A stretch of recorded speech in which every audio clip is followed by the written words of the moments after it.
Hello everyone, let's recreate my Eid look. ঈদের blog তো মোটামুটি তোমরা সবাই দেখে ফেলেছো এন্ড আমি কোনো রকম কোনো get ready with me video বানাতেই পারিনি because I was so late. একটা সিক্রেট বলি, আমি না কখনো মেকআপ লুক রিক্রিয়েট করতে পারি না, কারণ আমি আগে কি কি ইউজ করেছি আমি তো সেটাই মনে থাকে না।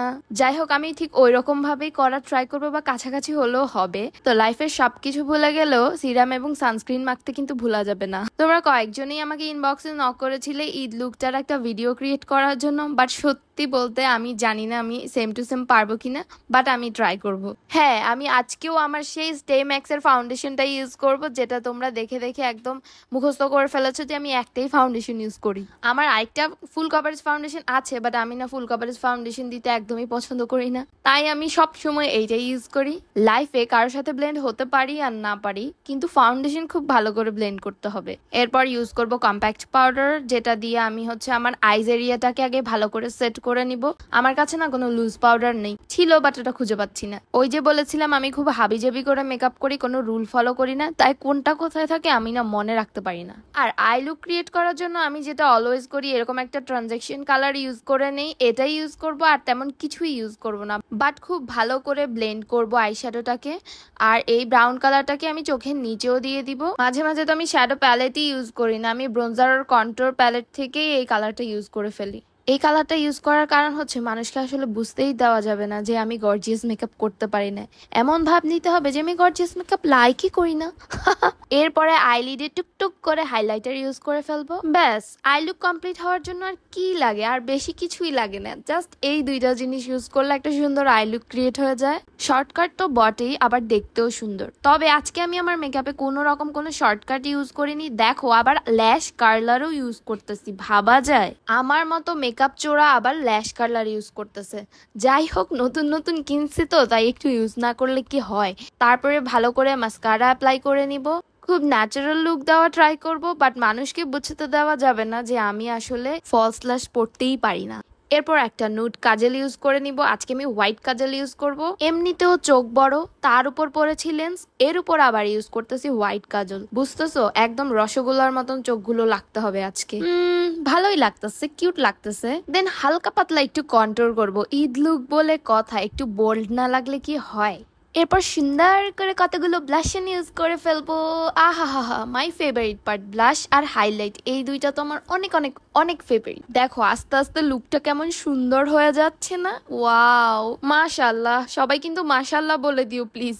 এরপরে চলে যাবো লিপস্টিকের জন্য। লিপস্টিকের জন্য আমি নতুন কেনা এই দুইটা লিপ লাইনারই ইউজ করেছিলাম যতটুকু মনে পড়ে, বাট এর মাঝে আরো কিছু কি ইউজ করেছি নাকি না সেইটা মনে নেই, কারণ লিপস্টিক আমি কখনো সেম শেড আনতে পারি না, বিকজ আমি অনেকগুলো শেড একসাথে মিক্স করি মাঝে মাঝে। আই থিঙ্ক আমরা অনেক মেয়েরাই এই প্রবলেমটা ফেস করি যে কোনো একটা শেড ভালো লাগলে নেক্সট টাইম ওই শেডটা আর ক্রিয়েট করতেই পারি না, কারণ আগে কি কি ইউজ করেছি সেটা মনেই থাকে না। ডার্ক কালারটা দিয়ে আউটার লাইনে ড্র করে নিব খুব সুন্দর করে, দেন মিডেনে নুড কালারটা ইউজ করবো। এটা অ্যাকচুয়ালি ফুল একটা নুড কালার না, বাট এটা খুবই সুন্দর কিউট একটা কালার। দুইটা ভালো করে ব্লেন্ড করার পর আমার লুকটা একদমই কমপ্লিট হয়ে যাবে।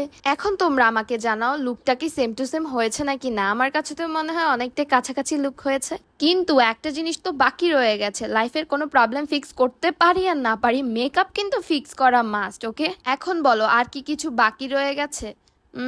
হ্যাঁ, আরো একটা জিনিস বাকি আছে, তো হাইলাইটার ইউজ করিনি। হাইলাইটার অ্যাপ্লাই করে নিলে আমার ফুল লুকটা টোটালি কমপ্লিট হয়ে যাবে। কিন্তু আমি তো পাকনা আরো একটা পাকনামি করব, কারণ আমার এইটুকুতেই ভালো লাগছে না। আমি কি করব, আজকে একটা ওয়েডিং গেস্টের লুক নেওয়া ট্রাই করব। আমি অলওয়েজ একই রকম হেয়ার স্টাইল করি, একই রকম এভাবে একপাশে সিটি করে চুল ছেড়ে রাখি। মেকআপের বেলায় কেন যে আমার এত লেজিনেস আমি এটাই বুঝি না। অলওয়েজ শর্টকাটটা ইউজ করার ট্রাই করি, বাট আজকে একটু ডিফারেন্ট করব। আমি আজকে হেয়ার স্টাইলটা চেঞ্জ করব, তার আগে আমি আমার ঈদের ড্রেসটা পরে আসি। বেসিক্যালি এটাই কিন্তু আমার ঈদ লুক। এই যে আমি আমার ঈদের ড্রেসটা পরে এসেছি, এখন জাস্ট অ্যাক্সেসরিজ গুলো পরবো। আর এত তাড়াহুড়ায় বাড়ি গিয়েছিলাম যে আমি না কোনো জুয়েলারি নিতে ভুলে গেছি। আমি ভিডিওতে সেটাই বলছিলাম যে আমি কিছুই নিয়ে যাইনি। চুড়ি আমার বোন থেকে ধার করে নিয়েছি, ইয়াররিংস আমার ফ্রেন্ড থেকে নিয়েছিলাম। কি একটা অবস্থা বলো, ঘর ভর্তি আমার জুয়েলারি, জায়গা দিতে পারি পারি না, কিন্তু আমি কিছুই নিয়ে যাইনি। যেহেতু একটা ওয়েডিং গেস্ট লুক ক্রিয়েট করতেছি, তাই খুব কুটু একটা জুয়েলারি পরে নিয়েছি। এই জুয়েলারিটা আমার পেজ তানজুস ক্রিয়েশনে তোমরা পেয়ে যাবা। এটা একদমই রিয়েল কুন্দনের এবং ব্যাক সাইডে মিনাকারি ওয়ার্ক করা আছে। আর দেখো একটা জুয়েলারি কিভাবে পুরো একটা লুককে চেঞ্জ করে দিল, তাই না? এরপর আমি খুবই সাদামাটা একটা হেয়ার স্টাইল করব, যেটা সবাই পারে। মিডলে একটা সিতি করে দুই পাশে আমি এভাবে পেঁচিয়ে পেঁচিয়ে কালো ক্লিপ দিয়ে আটকে দিব। ব্যাস, আমার হেয়ার স্টাইল ডান। যেহেতু আমি ওয়েডিং গেস্টের একটা লুক ক্রিয়েট করতেছি, তো একটু গর্জিয়াস তো করাই যায়, তার জন্য আমি মিডলে একটা টিকলি পরে নিব। ভাইরে ভাই, না জানি আমাকেই একটা বউ লাগতেছে। আরে লাগলে লাগুক, একদিনই তো, একটু ওয়েডিং গেস্ট হিসেবে তো একটু বেশি বেশি করাই যায় সবকিছু। এরপর ম্যাচিং করে একটা কুটু আংটি পরে নিব। ব্যাস, টোটালি কমপ্লিট। লুকটা কেমন হয়েছে আমাকে কিন্তু অবশ্যই অবশ্যই জানাবে তোমরা। সাথে আমি আমার গোল্ডেন কালার হিলটা এবং একটা গোল্ডেন কালার পার্স ক্যারি করেছি। জুয়েলারি, জুতা অ্যান্ড ব্যাগ এগুলো গোল্ডেনের মধ্যেই রাখার ট্রাই করেছি।